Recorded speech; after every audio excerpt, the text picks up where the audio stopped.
तो हेलो बच्चों, कैसे हो आप लोग। आई होप आप लोग बहुत अच्छे होंगे।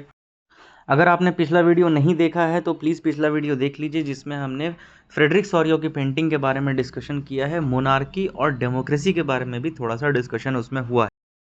सब चैप्टर 1 का नाम है the French revolution and the idea of nation. ये चैप्टर पे जंप करने से पहले आप लोगों को थोड़ा सा क्लास 9th का एक चैप्टर आपने पढ़ा होगा द फ्रेंच रेवोल्यूशन, उसका थोड़ा सा रिवीजन करना बहुत ज़रूरी है, क्योंकि ये दोनों चैप्टर एक दूसरे से लिंक्ड है। अगर आपने वो चैप्टर पढ़ा होगा तो ये चैप्टर में भी बहुत सारी चीज़ें आपको आराम से समझ में आ जाएंगी। तो हमने क्लास 9 में पढ़ा था कि लुइस 16 एम्परर बनता है, वो टैक्स बढ़ाने की कोशिश करता है। पॉपुलेशन अपने आप बढ़ रही होती है, और जब पॉपुलेशन बढ़ती है तो क्रॉप्स के प्रोडक्शन की डिमांड भी बढ़ती है। इस बीच में होता ये है कि विंटर आ जाता है, जिस वजह से क्रॉप्स फसल खराब हो जाती है। लोगों की तनख्वाह या लोगों की वेजेस जो हैं वो बढ़ नहीं रही होती हैं, और बेकर्स अपनी मोनोपोली चलाने लगते हैं। ब्रेड का दाम बढ़ा देते हैं, क्योंकि उन्हें पता है उनके पास सप्लाई कम है, डिमांड ज़्यादा है, तो वो जो मनमानी प्राइस लेने लगते हैं। इसी बीच एंट्री होती है रिवॉल्यूशनरीज़ की। रिवॉल्यूशनरी ये चाहते हैं कि मोनार्क ख़त्म हो जाए और डेमोक्रेसी आ जाए, तो वो लोग एक कॉन्स्टिट्यूशन लिखते हैं, और ये कॉन्स्टिट्यूशन वो लुइस 16 के पास लेके जाते हैं। बहुत सारा रिवोल्ट होता है और लुइस 16 फाइनली इस कॉन्स्टिट्यूशन को मान जाता है। लेकिन अगर आपको याद होगा तो लुइस 16 छुप के जाता है प्रूशिया के मोनार्क के पास और वहाँ पे उससे हाथ मिला लेता है। बट फाइनली उसका सारा ट्रिक्स एंड टिप्स फेल हो जाता है, और लास्ट में जेकोबिन्स क्लब रूल करने लगता है। फ्रांस एक डेमोक्रेसी बन जाती है और जेकोबिन्स क्लब लीड करने लगता है, और जेकोबिन्स क्लब का जो लीडर है रॉबेस्पियर, वो लीड में आ जाता है, फ्रांस को लीड करता है और सबको गिलेटिन कराने लगता है। लास्ट में वो खुद भी गिलेटिन हो जाता है। इसके बाद एंट्री होती है नेपोलियन की। नेपोलियन एक मिलिट्री जनरल है। ये क्लास 9th का छोटा सा रिवीजन था आपके लिए। अब हम लोग टॉपिक पे आएंगे तो आपको चीज़ें अच्छे से समझ में आएंगी। तो the French revolution and the idea of nation.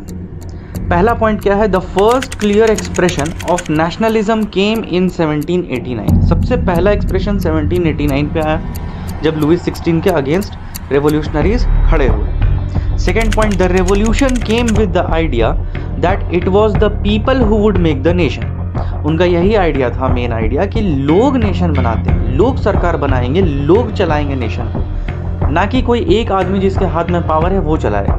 मतलब वो मोनार्की हटा के डेमोक्रेसी लाना चाहते थे। तो इस सब चैप्टर का पहला टॉपिक आता है ideas introduced by French revolutionaries.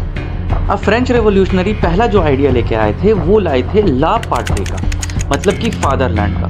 मतलब कि जो लोग हैं, जो सिटीजन्स हैं उस जगह के, वो लोगों के अंदर एक ऐसी भावना डाला जाए कि वो लोग ये समझें कि ये जो ज़मीन है ये मेरी अपनी ज़मीन है, मैं यहाँ पर पैदा लिया हूँ और मैं इस ज़मीन के लिए मर भी सकता हूँ या किसी को मार भी सकता हूँ।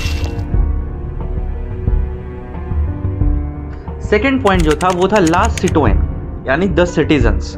मतलब कि लोग एक दूसरे को सर और मैडम करके ना बुलाएं, लोग एक दूसरे को सिटीजन्स करके बुलाएं। एक भावना हो कलेक्टिविटी की, यूनिटी की, कि हम लोग सब एक नेशन के सिटीजन हैं। Next point, emphasis on community enjoying equal rights under one constitution. एक कॉन्स्टिट्यूशन बनाया जाए, उस कॉन्स्टिट्यूशन में इक्वल राइट्स लिखे जाएं सबके, और उसी राइट्स के हिसाब से सारे लोग चले, उसी रूल के हिसाब से सब लोग चले, चाहे वो बड़ा हो चाहे वो छोटा हो, और सब लोगों को इक्वल राइट्स मिले। उसके बाद फ्रेंच फ्लैग वॉज चूजन। उन्होंने एक फ्रेंच फ्लैग को चूज किया कि ये हमारा आइडेंटिटी होगा, हमारे नेशन का आइडेंटिटी होगा। States General was elected. एक स्टेट्स जनरल को इलेक्ट किया जाता है। They renamed National Assembly. उन्होंने नेशनल असेंबली को रीनेम किया। Next point, French language was declared as the national language. French को उन्होंने नेशनल लैंग्वेज बना दिया। Next, new anthem was created. एक एंथम बनाया गया फ्रांस का, जो हमने क्लास 9 में भी पढ़ा है, अगर आपको याद होगा तो, मार्सेलीज करके। तो वो फ्रांस के लिए नेशनल एंथम बना। Then centralised administrative system was placed. एक सेंट्रलाइज्ड एडमिनिस्ट्रेटिव सिस्टम प्लेस किया गया, जिसमें लॉ एंड ऑर्डर भी ये संभालेगा, पॉलिटिक्स भी ये संभालेगा। ये बिल्कुल एक सेंट्रलाइज्ड सिस्टम की तरह, जैसे इंडिया में भी है कि एक पावर, जो मेन पावर वो किसके पास है, वो सेंट्रल गवर्नमेंट के पास है। Revolutionaries further declared it was their mission to liberate the people of the Europe.